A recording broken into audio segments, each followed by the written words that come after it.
Hello friends, in this video we are going to talk about the appendicular skeleton. We know that human skeleton is composed of two components, axial skeleton and the appendicular skeleton.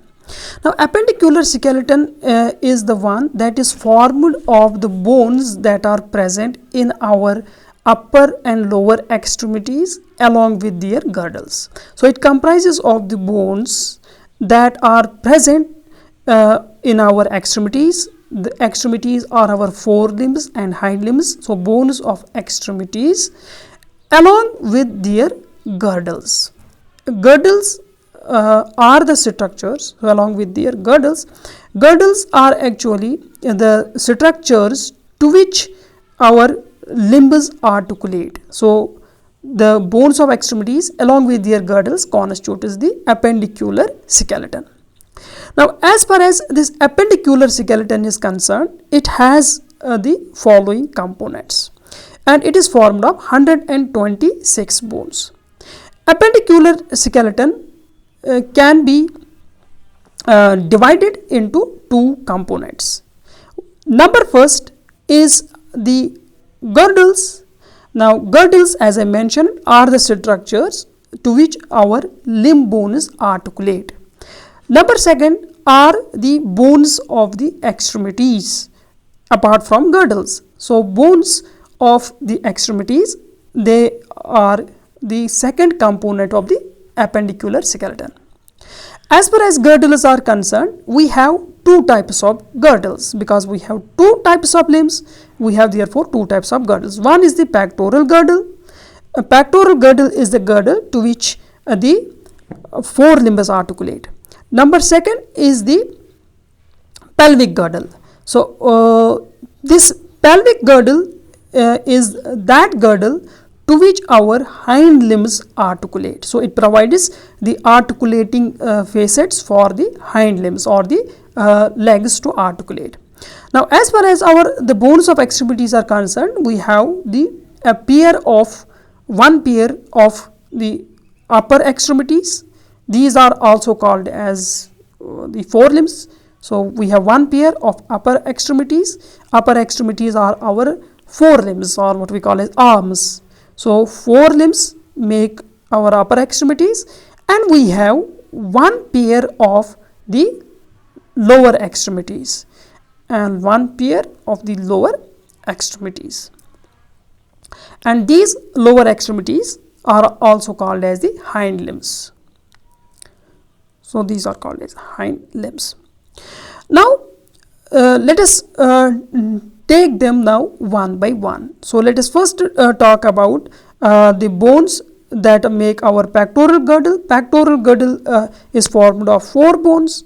Pelvic girdle is formed of 2 bones, and our limbs, each of our 4 limbs are formed of the 30 bones. So there are 30 bones present in each of our extremities. So each forelimb, each arm is formed of 30 bones, and because we have 2 arms, therefore total number of bones present in both of our arms will be 60. Similarly, there are 30 bones present in each of our lower extremity, that is each of our leg has 30 bones, and we have 2 legs, therefore there will be total of the 60 bones. Now if we add these bones together, they will come out to be 120. So 60 bones in the lower limbs, 60 bones in the upper limbs, so that is 120. 2 bones in the pelvic girdle go 122, and 4 bones in the pectoral girdle, so they will add up to the 126 bones. So our appendicular skeleton is formed of a total of 126 bones. Now let us talk about them in some detail. So first we will talk about the pectoral girdle. As far as our upper extremity is concerned, our upper extremity is formed of a half of pectoral girdle. So this is our upper extremity, that is our forearm. It is formed of, number 1, it will be formed of 1/2 of the pectoral girdle, and it will be formed of the bones of our upper arm and the lower arm. So that will be the bones present in our arms. So that will make the upper extremity, bones of the upper extremity.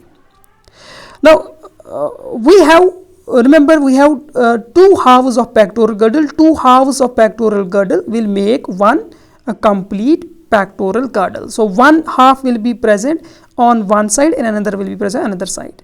This pectoral girdle is formed of two bones. One is the scapula and another is an S-shaped bone which is called as the clavicle. So these two bones, scapula and clavicle, they form only one half of pectoral girdle. Another half will be formed of another scapula and clavicle. So total pectoral girdle will be having two bones. So here is the image of a scapula bone. So this is a scapula bone which I am highlighting this time. This is the scapula. You can see it is a triangular shaped bone. So it is somewhat triangular in outline, and this triangle shaped bone, it has a cavity. That cavity, this cavity you can see here, is called as the glenoid cavity. So this is actually the cavity, glenoid cavity. So glenoid cavity is actually the cavity to which the head of the humerus or the bone of our upper arm articulates. So this has also one supine. So this is the supine which I am highlighting, and this supine has certain processes as well. For example, this process, the lower process over here, this process is called as the deltoid process, and towards its upper side is another process.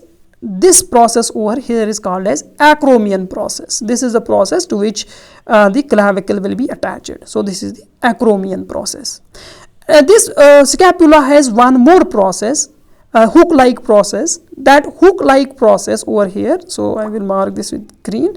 So this hook-like process is called as the coronoid process. So let me write this. This is the coronoid process.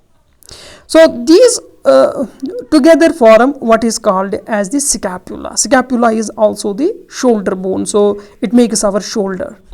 So this scapula, we had seen that the important features of the scapula are it has a glenoid cavity, it has certain processes, it has a deltoid process, it has an acromion process, and it has the coronoid process. And along with the other bones, it will form the pectoral girdle. This end of this scapula is present towards the median side of body, therefore it will be called as the median axis. So this is the median side. So towards left is the median side here, and this end is present glenoid cavity. This is present towards the outer side of body, therefore it will make the lateral side. So it has the median side facing towards the body and lateral side facing away from the body. So you can guess which scapula is, whether it is right side scapula, left side. So it is clearly a scapula of our left extremity, sorry, right extremity. Now the another bone is the S-shaped bone. This S-shaped bone that is present in the half of our pectoral girdle is called as the clavicle. So here is the clavicle bone. This clavicle bone is also called as the collar bone. So the collar, the prominent collar is formed of this bone that is called as clavicle. Clavicle has two ends, the one end, this end which I am highlighting this time. This end articulates with the manubrium of the sternum. I hope you remember the manubrium. Manubrium is the breastbone. So manubrium is the part of the breastbone which is also called as sternum. So this end articulates with the manubrium of the sternum. So on one end this clavicle is attached with the breastbone sternum, and on the other end this end articulates with the acromion process. I have shown you just now this acromion process. You can see here the acromion process, and this end of the clavicle, the end I have marked in red, This end articulates with the acromion process. So I will write this. This end articulates with the acromion process. This acromion process is of scapula. So it articulates with the acromion process of the scapula. So it is one side is in contact with the sternum, and it is another side is in contact with the acromion process of the scapula.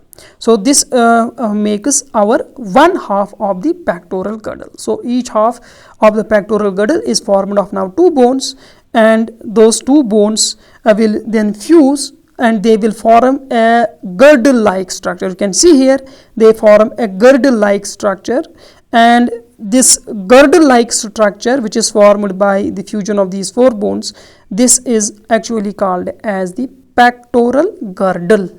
And this pectoral girdle has two cavities, one along one side and another along another side. These are actually the glenoid cavities to which the head of the humor articulates. So this was about the first part of our upper extremity, that is the pectoral girdle. So pectoral girdle we have seen is formed of now each half of pectoral is formed two bones. So let us see this in this image as well. This is the one half of the pectoral girdle, and this pectoral girdle you can see here is formed of clavicle, that is here collar shaped bone, and it is formed a triangle shaped bone. This triangle shaped bone is the shoulder bone or the scapula. So here is the scapula. So this forms our pectoral girdle. Now we will move on to now the next part of our limbs, the forelimb, that is the upper arm. Our upper arm has a single bone. That single bone is called as the humerus. So there is only one bone in our upper arm, that is called as humerus. Humerus is also called as the funny bone. So this humerus has the following structure. So let us have a look at the structure of this humerus bone. So here is the image of the humerus. So a humerus has following structures. You can see here that it has a roundish structure. This round part of this humerus is called as it is head, and it has a long part. This long part is called as the shaft. So this part here is the shaft. So this represents the shaft. Apart from this, it has certain processes, certain condyles and certain fossa. So first process is over here. This process is called as the greater tuberosity. So this is the greater tuberosity. Apart from this, there is present a lesser tuberosity that is named as such as the lesser tuberosity. So this is not so prominent, and therefore it is called as the lesser tuberosity. Towards the lower side, you will see that there are present certain roundish structures, and in the middle is also present a ridge like structure. This is called as the deltoid ridge. This deltoid ridge is the structure to which the deltoideus muscle is attached. Now towards the posterior side or towards the lower side, you will see there are present two roundish structures. These are called as the condyles, and these condyles are named after their position. For example, the one that is located towards the median side of the body will be called as the median condyle, and the one that is located towards the lateral side of the body is called as the lateral condyle. For example, this end over here, this is present towards the median side of body or towards the median axis, therefore this will represent the median side, while as the end towards the right here is the end that faces the lateral side, that faces away from the body, therefore this will be called as the lateral side. Accordingly, this condyle is called as the median condyle, and the condyle, this condyle will be called as the lateral condyle. In between these condyles, there is present a pulley-like structure. So you can see in the middle of these two a pulley-like structure. This pulley-like structure that is present in between these two is called as trochlea. So this is the trochlea. So we have seen that this humerus is the only bone that is present in our upper arm, and this upper arm or the humerus, it has a head, and that head articulates with the what is called a glenoid cavity. Apart from this, you will see that there is present a coronoid fossa. This coronoid fossa is present on the lower side, and it is present towards the anterior face, anterior side. Towards the anterior side is present a concavity, coronoid fossa, and if we overturn this bone, towards it is posterior side, that is the back side, is present another concavity. That concavity is called as the olecranon fossa. So that concavity will be called as the olecranon fossa. This is the olecranon fossa. So this is here the olecranon fossa. So we have seen this structure of this humerus, and in humerus the important point is to be remembered is the head of the humerus articulates with the glenoid cavity of the pectoral girdle, and it has certain tuberosities and it has certain ridges, and these are the structures to which different muscles are attached. So after discussing the structure of this humerus, we will now move on to the structure of another part of our forelimb, that is the forearm. As far as forearm is concerned, it is formed of the two bones. Here you can see the two bones that make our forearm. Our forearm has two bones. One is called as the radius and another is called as the ulna. So they are sometimes together called as radio-ulna.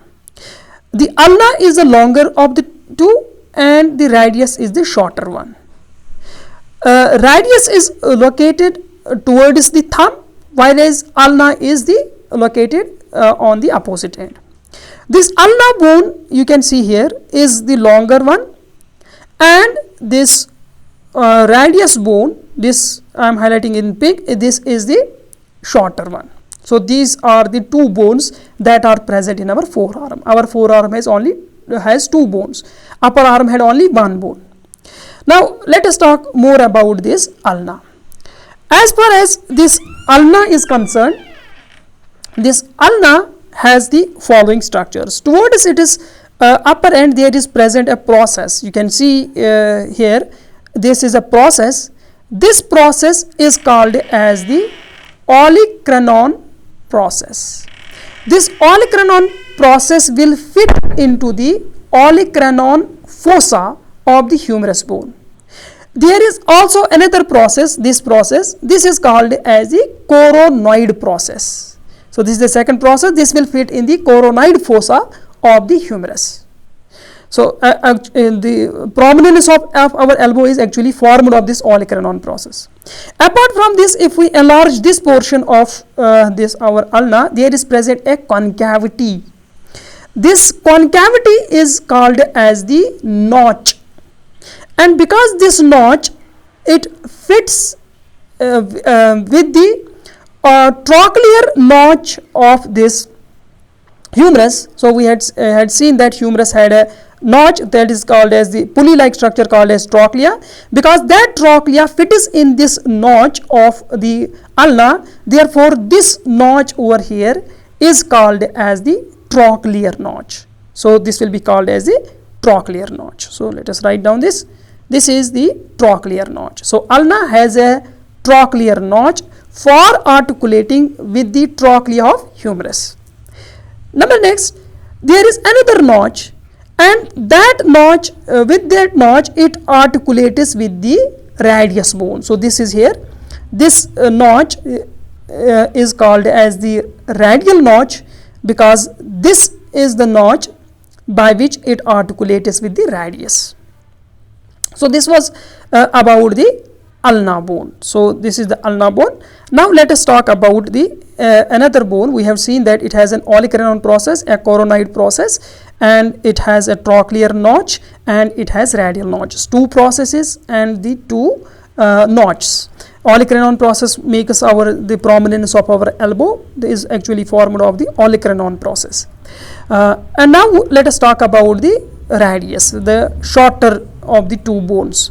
Radius has a single important structure, and that structure is called as the radial tuberosity. So there are no much important structures associated with this radius. The only one that is worth mentioning is here the radial tuberosity. So here is the radial tuberosity.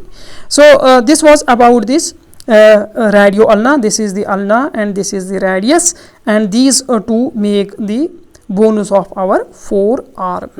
So after discussing about this radius and ulna, now we will talk about the bones of our next part of our that is upper limb, that is the wrist.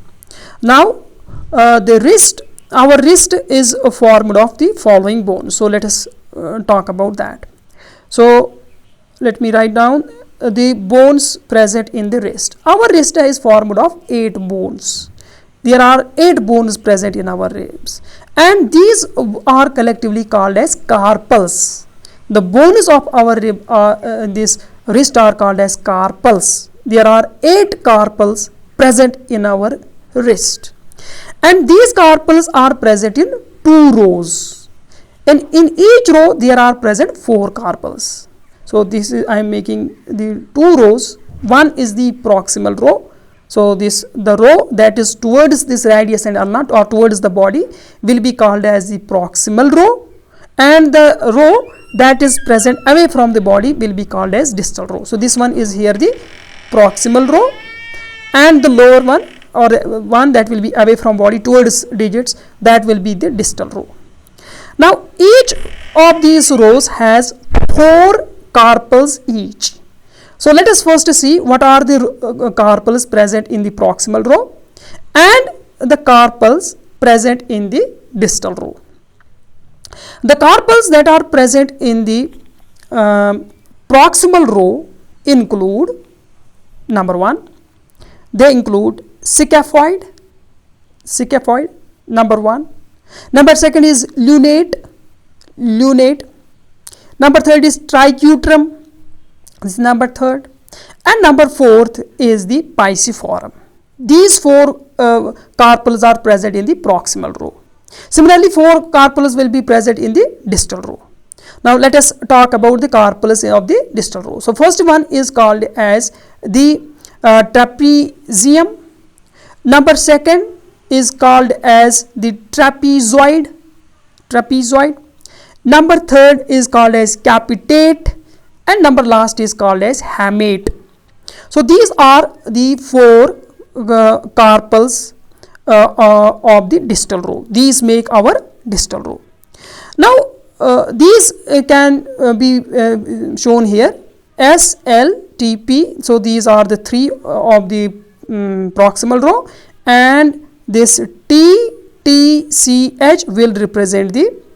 Now these can be remembered by a simple mnemonic. The simple mnemonic to remember the carpals is: she looks too pretty, try to catch her. Now each first letter of each of these words represents the first letter of each carpal. So she, S represents 1 scaphoid, L represents the lunate, T represents the triquetrum, P pisiform, another T will be trapezium, T will be the trapezoid, C will be capitate, and H will be the hamate. So by remembering this simple mnemonic, you can remember all the carpals. Now let us talk about the final part of our forelimb, that is the our hand. So this is actually the radius, and this is the ulna, and this is the wrist part. Wrist part we have seen is formed of the 8 bones, and these 8 bones are called as carpals, and these are the 2 rows of the carpals, and the first carpal is the of the proximal row will be the scaphoid. Similarly, the trapezium will be the first carpal of the distal row. And now is the palm. Actually, our palm of our hand is formed of 5 bones, and the 5 bones that make our palm, they are called as the metacarpals. So palm is formed of 5 metacarpals. In our palm there are present 5 bones, and these 5 bones are the metacarpals. So these bones are the metacarpals. So this is here the metacarpal. These are different metacarpals. 5 metacarpals make our palm. And now the last part of our hand is the fingers or the digits. So we have pentadactyl limbs, therefore we have 5 digits, and the first digit of our hand is called as pollex, and the bones present in our digits are called as the phalanges. So there are the phalanges are the bones that are present in our the digits. The thumb is also called as the pollex, and pollex in pollex there are present only 2 phalanges. So our pollex has, or thumb has, only 2 phalanges. So these are the 2 phalanges of the pollex or the thumb. In all other 4 digits, each digit has 3 phalanges. The rest of the 4 digits have 3 phalanges each. So you can see here that each of the other 4 digits has 3 phalanges each. So here you can see that each digit has 3 phalanges. On thumb or pollex is the only digit which has only 2 phalanges.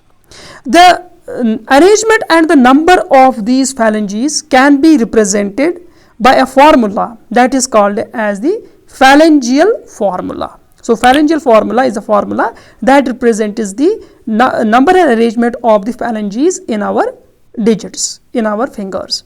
So this is represented by the formula 2 is to 3 is to 3 is to 3 is to 3.